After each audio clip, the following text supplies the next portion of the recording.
With all of the changes going on in episode 2 Revenant, along with a lot of the exotic changes, we have a new Titan build here that's going to take over on the tank aspect, with the barriers now being able to draw in and taunt enemies, and the tank and the Titans really being able to pull in on that tank aspect of an MMO. We are going with the IceFall Mantle. This did get changed a lot. So now you don't get the damage increase on your stasis when you use it, and you also don't get the movement restrictions where you can't jump, you can't sprint.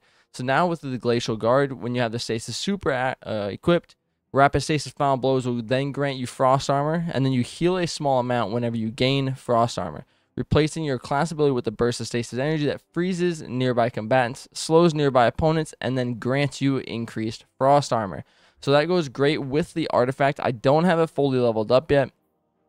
But with Wind Chill here, when you get Rapid Stasis weapon precision hits, you gain a stack of Frost Armor. So when you have that stack of Frost Armor, you do get that healing, along with the IceFall Mantle just giving you that increase to the Frost Armor when you use it.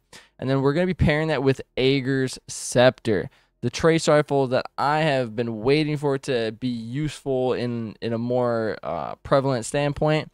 With Aegir's Call intrinsic trait, final blows with this weapon generate a slowing burst around the target. So we're going to be creating a lot of slowing bursts, especially in the new Onslaught, and then we're going to be getting a lot of freezed enemies to go along with that.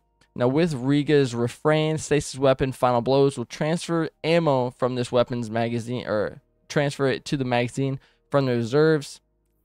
So it's kind of acting like the targeting autoloader for the auto rifles from the last artifact.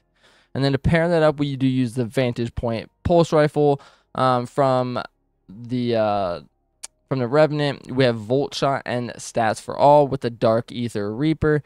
And then we have the Slammer Sword using Cold Steel and Eager Edge. For the mods here, we are using Special Ammo Finder for the Aegir Scepter, along with an Arc Siphon and Harmonic Siphon being the Stasis Siphon. And then on the gauntlets, we have Grenade Kickstart and Firepower, Stasis Reserves, and then a double Arc Resist, whatever resist you are going to be needing for the moment on the chest piece. And then on the legs, we do run Recuperation for extra health, along with 2 Stasis Weapon Surges. Since we don't get the Stasis damage buff from the IceFall Mantle anymore, we do want to make sure we can get as much damage as possible from our legs with that 17% boost to the Stasis Weapon Surges. And then on our class item, we are running Reaper, Outreach, and Time Dilation. Make sure we can get the most out of our armor charges. Now, inside of our subclass, we are using Prismatic and going with the Glacial Quake. It is the only requirement for the IceFall Mantle. And then we have the Rally Barricade, which doesn't really matter because we're going to be using the IceFall Mantle, which takes over the barricade. And then we have Frenzy Blade for the triple melees, Shackle Grenade, and then our standalone Consecration and Knockout. The Knockout did get a little bit of a buff here, as well as did Consecration. So with Knockout, you are getting that instant healing instead of having that delayed healing from it. So you don't have to run the fragment for the healing off of the melees.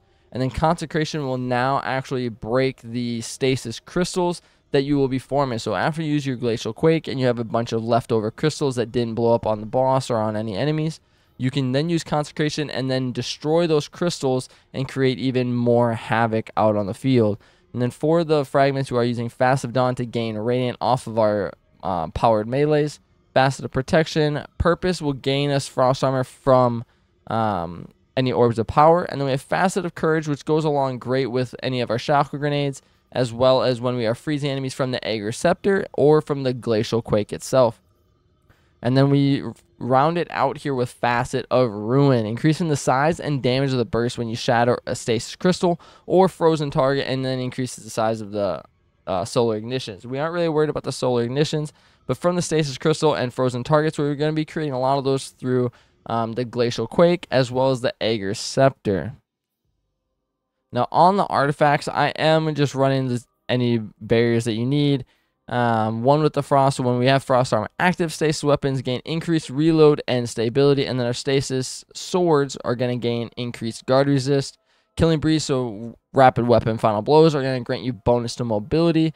Fell the Revenant, so we get more damage for the Scorn.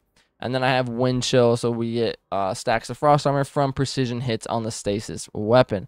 I am not running the rest of it. Obviously, I don't have it all filled out. If you are getting Devour, this is or weakened targets, this is a great one as well for you. Now, if you did not want to use IceFall Mantle, you could go in with the Syntheseps if you wanted just a full damage build. But this is all based around just make sure you can stay alive and just tank as much damage as possible.